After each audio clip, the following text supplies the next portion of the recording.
São 8 horas da manhã na EMF Anália Ferraz da Costa Couto, em Campinas.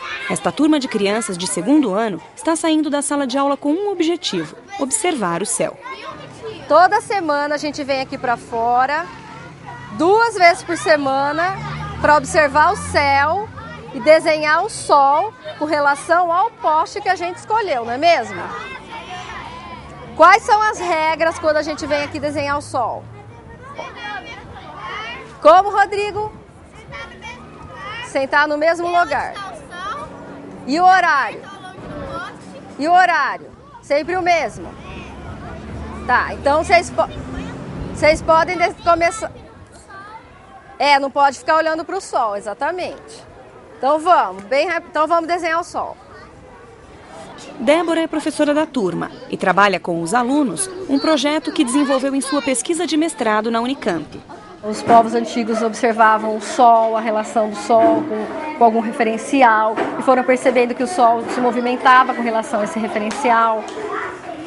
E aí, com isso, eles conseguiram perceber as mudanças do sol e construir o calendário.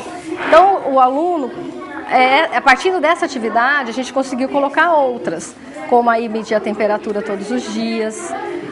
A sombra no poste, ela também complementa essa atividade do sol, porque eles vão perceber que o sol está se movimentando e a sombra também. Rodrigo, o que você acha que vai acontecer? Que a sombra vai ficar no mesmo lugar. Por que você acha que a sombra vai ficar no mesmo lugar? Porque o poste vai ficar no mesmo lugar. O poste vai ficar no mesmo lugar. Aí a sombra também vai ficar. E a sombra também vai ficar. E quem que concorda com o Rodrigo, gente? A Ana não concorda? O que você acha, Ana? Que o sol pode mudar de lugar e a sombra pode mudar também. Quem concorda com a Ana? Ó, tem... E a maioria está concordando com quem? Com o Rodrigo? Rodrigo! Então o Rodrigo ganhou! Então daqui 3 semanas nós vamos lá medir novamente, nós vamos ver o que vai acontecer. Selecionamos algumas atividades, inclusive valorizando também não só o cotidiano deles, a facilidade e o baixo custo, porque as atividades que nós fazemos não tem custos. Né? Você vai lá fora e a natureza da aula. Qual dia da semana o mês começou? Qual dia da semana o mês começou? Muito bem. Que vocês olharam aí? Abril começou? É abril. Muito bem, começou no domingo. Então vocês vão escrever domingo. A ideia é que essas atividades tenham atividade de observação, onde o aluno tenha tempo para pensar, tempo para fazer, e atividades de avaliação e de debate coletivo, de pergunta, de fazer hipóteses, que as respostas estão erradas e com o tempo as crianças por si só elas percebem qual é a hipótese mais adequada para entender o que ela está observando. Fernando Paixão é professor da Faculdade de Educação da Unicamp e foi o orientador de Débora no mestrado. Ele também acompanhou a realização da atividade das crianças. Nesse momento, eles estão fazendo uma atividade periódica que é a análise dos dados que eles obtiveram durante o mês. Então, nessa atividade, eles analisam os dados que eles têm, eles tiram conclusões e respondem a perguntas da professora que faz em relação às atividades. Então, se você olhar, por exemplo, tem atividade de escrita, tem atividades de matemática, tem atividade de comparação. É uma atividade de ciência, mas que vai levar as crianças a ajudar na alfabetização, matemática e na alfabetização da língua.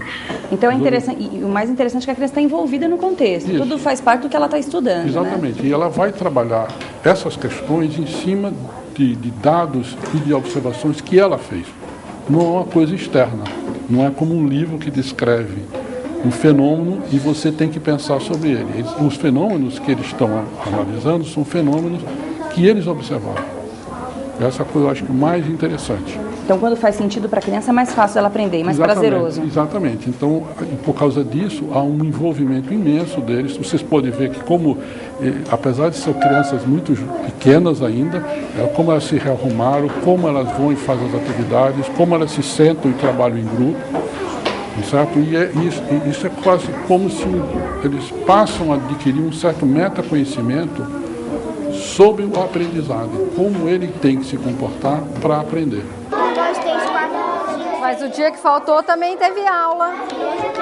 Nossa, do Daniel é só 13 dias. Mas o dia que faltou também teve aula. 19. Coloca 19. 1, 2, 3, 4, 5, 6, 7, 8. Ó, mas não é porque você faltou que não teve aula. O fato de a criança entender a importância do conteúdo estudado na vida dela pode aumentar o interesse para o aprendizado. A professora Miriam Krasilchik fala sobre isso. Para um ensino de ciência ser eficiente, fundamental, né, e ser capaz de atingir os seus objetivos, você precisa de várias coisas. Você primeiro precisa estimular o aluno, provocar. E para isso você precisa vincular o que você está ensinando ao cotidiano, à vida dele, para ele entender que isso tem um significado e que não é uma exigência acadêmica, não é, como das escolas. Um outro aspecto é que ele tem que experimentar. Quer dizer, tem algumas coisas que as aulas práticas provêm aos alunos que nenhuma outra oportunidade pode igualar, que é de encontrar o inesperado. O importante de uma aula prática não é o que dá o resultado esperado, é quando não dá. No ensino de ciência você pode distinguir 3 tipos, quer dizer, você tem exercícios. Muitas vezes eles são puras receitas, mesmo nas aulas práticas. O sujeito segue como se fosse uma receita de cozinha, né? Esse tem um papel importante para ensinar certos conceitos, etc. Mas tem também restrições, né? Você pode ter investigações, é do que eu estou falando quando você diz que eu estou falando que você dá um problema e o aluno tenta resolver, ele mesmo procura saber quais são as possibilidades, etc. E finalmente você tem projetos, quer dizer, em que a partir do aluno ele desenvolve uma pesquisa aí muito mais, com maior liberdade, para não só fazer as perguntas, como pensar o que dados ele precisa para responder, fazer hipóteses sobre o que ele espera que aconteça e finalmente chegar a alguma interpretação dos resultados que ele obteve. Você não pode entender que há um único método científico, que todas as coisas que foram produzidas em ciência foram produzidas a partir da observação da realidade e da experimentação, porque há diversos métodos científicos. Né? Há grandes teorias, por exemplo, como a teoria da relatividade, que ela foi formulada e foi aceita pela comunidade científica da época sem ter nenhuma evidência empírica. 10, 15 anos depois que vieram as primeiras evidências empíricas. Então, uma primeira coisa é sempre passar, principalmente para o professor, que há diferentes maneiras de se produzir ciência, e não essa maneira mais clássica, que é observar a realidade, né? Definir variáveis para serem controladas, fazer um experimento, a partir do experimento extrair resultados. A gente chama o método científico empírico indutivo. A partir do experimento você extrai informações, extrai conhecimentos, né?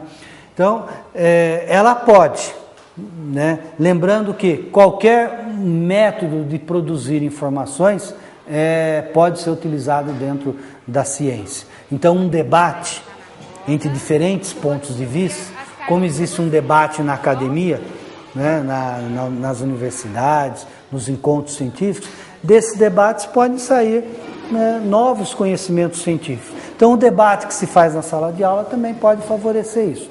Discutir ideias com as crianças sentadas em círculo no chão. Nada de aula expositiva. É assim nessa escola de Paulínia, com a turma de 5 anos da professora Maria Helena. Eu vou distribuir as cartas para vocês sem saber o que tem nelas, tá? Vocês vão observar e depois a gente vai separar quem combina com quem, tá?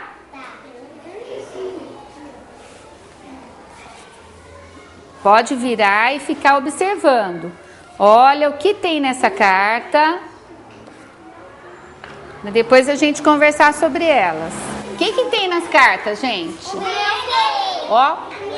Não, mas é desenho de que tem aí? De animais.